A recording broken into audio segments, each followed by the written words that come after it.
Hey, I'm Allison Johansson, licensed clinical social worker.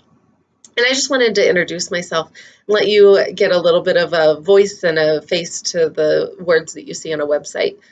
You might read a million websites, and sometimes it's just so hard to figure out what you want, what you need, what a vibe feels like, all of that.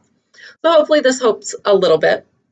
Um, I love working with people who can put on a mask. They can be really successful for a large part of the day, but either inside or when they get home, or in their relationships, they really are just crumbling. Maybe that's manifesting itself in anxiety or depression, or just feeling lost. So, how do I deal with that?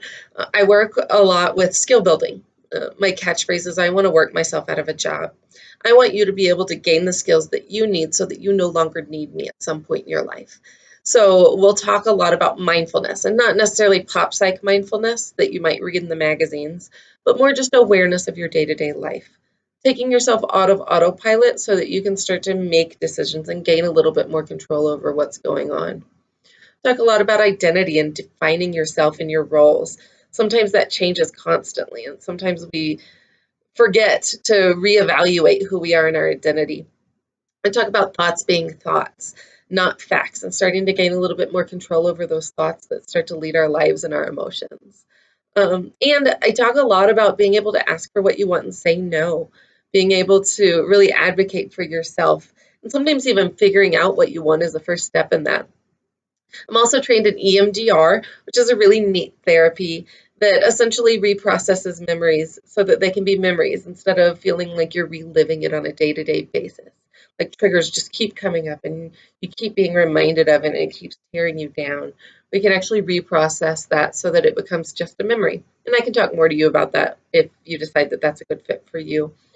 So those are my techniques and what it looks like.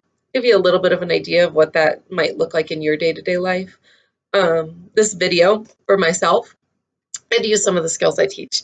A lot of anxiety about doing a video. You know, I have to look at myself. I have to hear myself.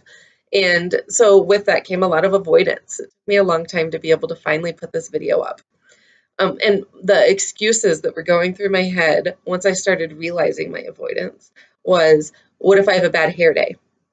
Oh, today I can't do it because it rained and my hair looks frizzy, or my hair's up in a ponytail and that looks funny on a video, or my makeup's a little smudged. It's not what I thought it might be. I don't want people to see me like that. Really, thoughts that were driven towards the anxiety that I had about putting a video on my website, as silly as that might be.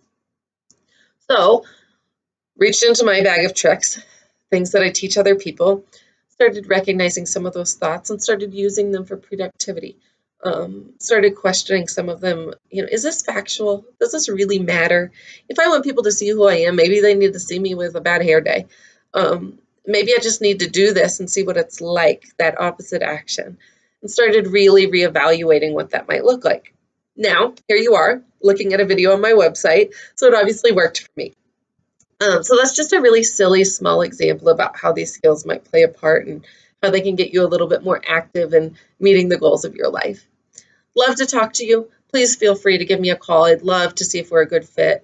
And hopefully I'll talk to you soon. Thanks. Bye.